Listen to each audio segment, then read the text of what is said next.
They're back.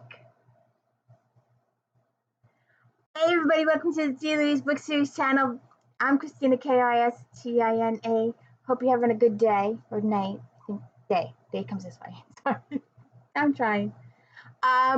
It's just me reading books, talking books. I have no special effects, nothing like that. So please show your support by hitting the thumbs up, like, and subscribe. Let me know I'm doing a good job or adequate job at least, please. I'm serious. Ritual in Death. This is book 27.5. It is after salvation and before promises. And we're going to love promises. We're going to read the whole book to you. If you think you'd stay, would you stay for an hour or so as I read promises? Well, we'll see. We'll see how that works out. But anyway, ritual in death. Now, we all know that Eve Dallas is a New York City Police's security department lieutenant, and she's married Rourke, one of the richest guys in the world. And she's not, because she was raised in the social system, fostering system, she is still learning how to have friends. She's never had friends before. She's never had to deal with social situations. She's never had to deal with all these parties and things that Rourke gives her to. And so she's still learning. And she's got her core group of friends now, and it's growing, and it's just driving her bonkers because she just doesn't, and her past is still back there. And the past is coming, and it will come, and it's going to hit hard in the next New York. It's the one book with no death in the title. We will get there. So anyway, they're back. You remember those evil people from way back when in Ceremony of Death with Ibar and Isis and all those crazy people, and Peabody being new as Eve's partner, and she witnesses the hit and run, and the whole thing was, gotta go back and read the book. If you haven't read it, go read this one, because they back. And I just love that Eve, it's just, her feet were killing her and made her imagine traveling back in time, hunting down whoever had invented stiletto heels and beating the crap out of them. What was the point of them other than throwing a woman off balance, making it next to impossible to run, and inducing foot cramps? The question occupied Eve's mind as she turned out the bulk of the party conversation, buzzing around her like a hive of drunk hornets. What if one of the guests at this shindig went off and stabbed somebody in the eye with a shrimp fork, for instance? How was she supposed to take him down dressed like this and a foot pursuit in these stilts? Forget about it. Have you seen the sign on the Belt Parkway coming off the Verrazano? Forget about it. It was a hell of a getup for a cop. To her way of thinking, the flimsy excuse for a dress left most of her exposed, and she glittered. You couldn't have diamonds hanging all over you and blend. Of course, you couldn't go to any sort of snazzy function with Rourke and blend. The only advantage to the ridiculous damn shoes that she could see was the fact that they boosted her up so that she and Rourke were eye to eye.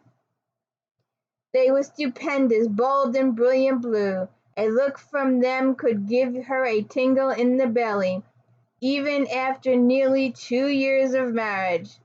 The rest of him didn't suck either, she reflected. The black silk fall of hair framed a billion-dollar jackpot of a face. Even now, as he glanced at her, that sculpted, delicious mouth curved up in a slow, secret smile. All she had to do, Eve reminded herself, was tolerate the goddamn shoes. A couple more hours, and then she'd have the mouth and the rest of the package to herself. Screaming arches were probably a small price to pay.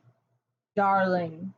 Rourke took a glass of champagne from the waiter passing them and handed it to her. Since the glass he traded it for had still been half full, she interpreted it as a signal to tune back in. Okay, she thought. She was here as Rourke's spouse. It wasn't as if he demanded she gear up like this and attend excruciatingly boring parties every day of the week. He was smooth about it, and as the man had more money than God, and nearly as much power and position, the least she could do was play the part when they were doing the public couple thing. And you know how much Eve hates doing the public couple thing! The hostess, one Maxia Carlyle, glided over in some kind of floating number. The wealthy socialite was, by her own words, kicking into New York for a few days to catch up with friends, all of whom Eve supposed were wandering around Maxia's expansive tri-level hotel suite, gorging on canapes and sloshing down champagne. I haven't a minute to talk to you. Maxia put her hand on Rourke's arm, tipped her face to his. They looked, Eve decided, like an ad for Rich and Gorgeous. How have you been, Maxie? Oh, you know how it goes, she laughed, shrugging one perfect bare shoulder. It's been 4 years, hasn't it, since we've seen each other? Never seemed to land in the same place at the same time, so I'm especially glad you could make it tonight. And you, she added with sparkling smile for Eve. I was hoping I'd get the chance to meet you, Rourke's cop. She hates Rourke's cop! Mostly the NYPSD considers me theirs. I can't imagine it. What it must be like. Your work must be so fascinating and exciting, investigating murders and murderers. It has its moments. More than moments, I'm sure. I've seen you on screen from time to time, the Icove case in particular. And wasn't that one going to dog her forever, Eve mused. I have to say you don't look anything like a policewoman. Maxia's perfect eyebrows arched as she gave Eve's dress a quick scan. Leonardo dresses you, doesn't he? No, I usually dress myself. Rourke gave her a little poke. Eve's oldest friend is married to Leonardo. Eve often wears him. Mavis Freestone is your oldest friend? Now, in addition to interest and curiosity, considerable a warmth infused Maxia's face. I love her music. But my niece is slathering fan. I took her to one of Mavis' concerts in London and arranged for a backstage pass. She was so sweet with my niece, and I've been the undisputed champion of aunts ever since. She laughed, touched Eve's arm. You do have a fascinating life. Married to Rourke with friends Mavis and Leonardo and chasing killers. I suppose it's mostly head work, isn't it? Studying evidence, looking for clues. People like me glamorize it, think about police work the way it is on screens and at the vids. All danger and action, chasing madmen down dark alleys and firing off your weapon, when in reality it's brain and paperwork. Yeah, Eve controlled the urge to smirk. That's about it. Being married to Rourke's action enough.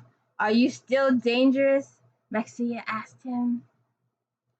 Domesticated. He lifted Eve's hand and kissed it entirely. I don't believe that for a minute. Oh, there's Anton. I need to snatch him away from and bring him over to meet you. Eve took a long drink of champagne. We'll meet this Anton, mingle another 20, Rourke said, the faint hint of Ireland in his voice, and then slip away. Yes!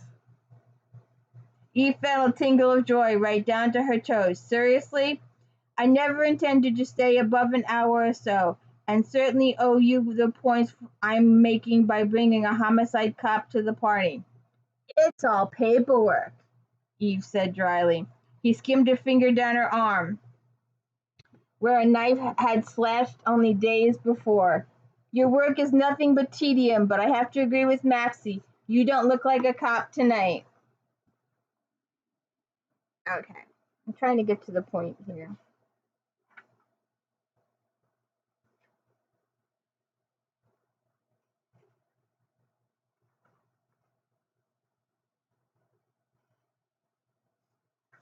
Okay, so they go on, do some more partying.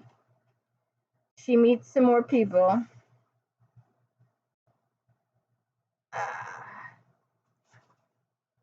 Their Lieutenant Eve glanced down at Silk's sky-high heels. Just heels, she noted, with the feet arched into them bare on top. I heard about those.